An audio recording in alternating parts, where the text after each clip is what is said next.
इंग्लंडमधून आणली जाणारी वाघनखं ही छत्रपती शिवरायांची नाहीयेत। इतिहास संशोधक इंद्रजित सावंत यांनी मोठा दावा केलेला आहे। व्हिक्टोरिया अँड अल्बर्ट म्युझियम मधील नखं शिवाजी महाराजांची नाहीत असं सावंत म्हणतात। तर म्युझियम संचालकांनी पुरावा नसल्याचं पत्र दिल्याचं सुद्धा सावंत यांनी सांगितलं आहे। तर सरकारने महाराष्ट्राची घोर फसवणूक केल्याचंही सावंत यांनी आरोप केलेला आहे।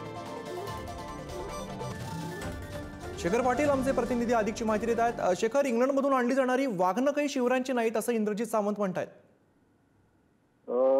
अगदी बरोबर आहे अमित।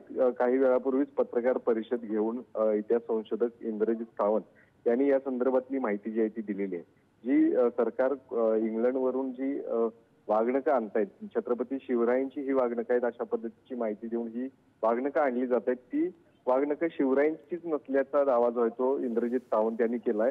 ते दावा करत असताना त्यांनी व्हिक्टोरिया अँड अल्बर्ट म्युझियमचं जे पत्र त्यांना प्राप्त झालेलं आहे त्याचा त्यांनी आधार घेतलेला आहे। त्या पत्रामध्ये या म्युझियमनं खरं तर आपल्याकडे ही वाघनखं आहेत, ती वाघनखं शिवरायांचीच आहेत याबाबतचा आमच्याकडे कुठलाही पुरावा नाही अशा पद्धतीची माहिती त्या पत्रामध्ये दिली असल्याची माहिती इंद्रजित सावंत यांनी दिली। त्यामुळं एक मोठा दावा जो आहे तो इंद्रजित सावंत यांनी या ठिकाणी केलेला आहे। जी सरकारनं वाघनखं या ठिकाणी आणत आहे त्यांचं प्रदर्शन या ठिकाणी भरवण्यात येणार आहे। मोठ्या प्रमाणात कोट्यवधी रुपये खर्च जे आहे ते या सर्वांवरती करत आहे। खरं तर खोटी वाघनखं जर आम्हाला येऊन या ठिकाणी दाखवणार असाल, त्याच्यावर खर्च करत असाल तर ते आम्हाला कुठल्याही पद्धतीनं नको आहेत अशा पद्धतीची माहिती देखील इंद्रजित सावंत यांनी या ठिकाणी दिल्याचं पाहायला मिळतंय। शिवाय महाराष्ट्राच्या जनतेची देखील ही मोठी दिशाभूल देखील सरकार करत असल्याचा आरोप जो आहे तो इंद्रजित सावंत यांनी केला। त्यामुळे नक्कीच ही वाघनखं जी आहे ती गेल्या अनेक दिवसांपासून चर्चेत होती।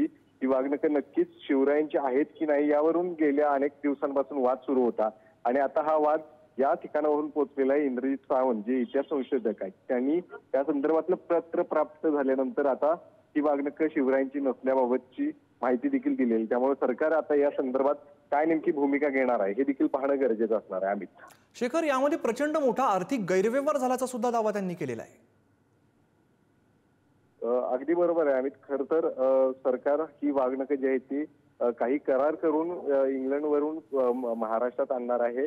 महाराष्ट्रात काही ठिकाणी त्यांचं प्रदर्शन देखील असणार आहे। कोल्हापुरात देखील त्या संदर्भातलं प्रदर्शन आहे। शिवाय अनेक ठिकाणी या संदर्भातले प्रदर्शन जे आहे ते असणार आहे आणि त्याच्यावरती कोट्यवधी रुपये खर्च करण्यात येणार आहेत।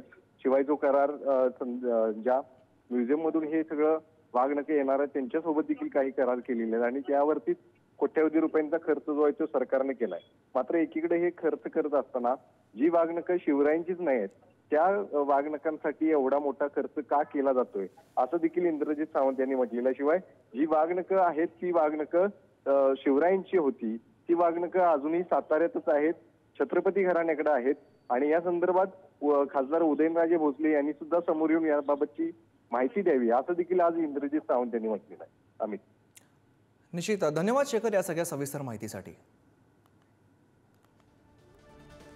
तर शिवप्रेमींसाठी महत्त्वाची बातमी म्हणावी लागेल। इंग्लंडमधून आणली जाणारी वाघनखं शिवरायांची नाहीत असा इतिहास संशोधक इंद्रजित सावंत यांनी मोठा दावा केलेला आहे। व्हिक्टोरिया अँड अल्बर्ट म्युझियम मधील नखं महाराजांची नाहीत असं सावंत यांचं म्हणणं आहे।